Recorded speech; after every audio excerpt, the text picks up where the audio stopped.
Éternel, fais-moi connaître tes voies. Enseigne-moi tes sentiers.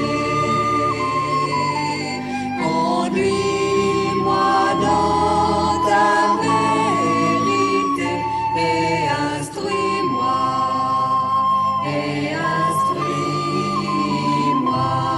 N'est-il pas écrit que j'aurais prévenu?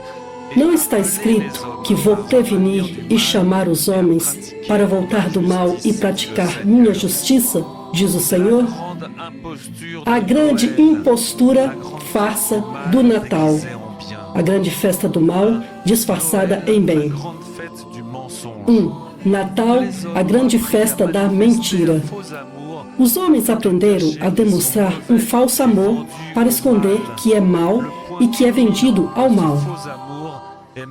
O ponto culminante desse falso amor se manifesta na época do Natal.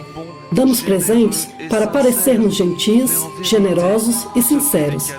Mas, na verdade, nós damos presentes a nós mesmos e dizemos: olha como eu sou bom, mas permanecendo mal e vendido para o mal. Por que isso, você diria? 2. O homem sabe que ele é mau e que ele precisa se redimir do seu mal. Ele acredita que pode fazer isso sozinho e faz especialmente no Natal.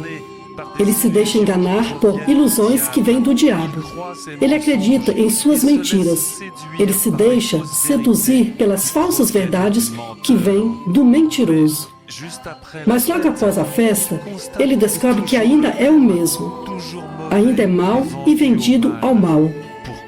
Por que ele continua neste caso? Você dirá. 3. Natal, um sistema perverso. Sim, é um sistema que mantém os homens numa tradição de homens, que, embora mostrando a sua ineficácia e a sua vaidade, perdura ano após ano. Uma sedução e uma ilusão da qual você não consegue sair sozinho. Uma espécie de prisão, se você preferir. Por isso, alguns preferem o suicídio nesta época, já que eles não veem uma saída possível.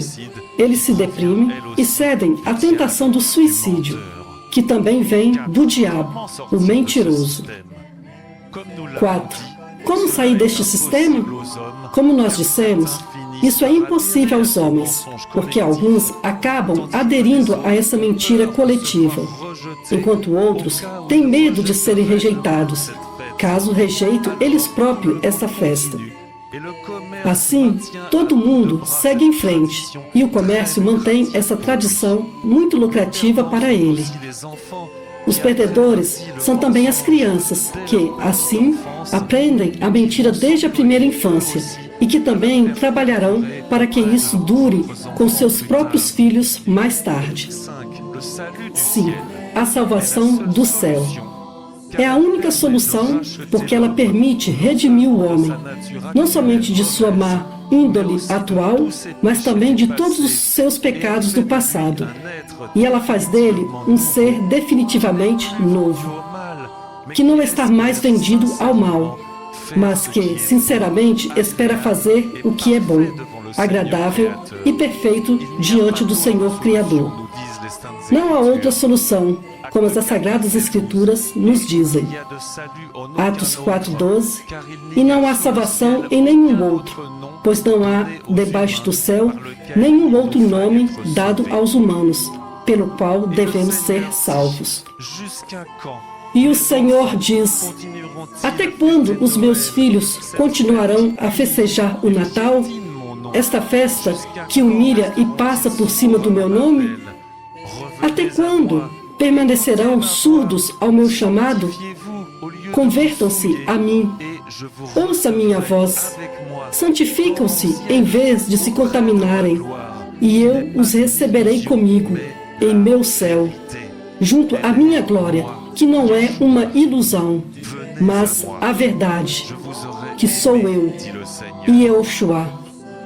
Vinde a mim, eu vos amei, diz o Senhor. Jeremias 5:30. Aconteceu sobre a terra uma coisa espantosa e horrível.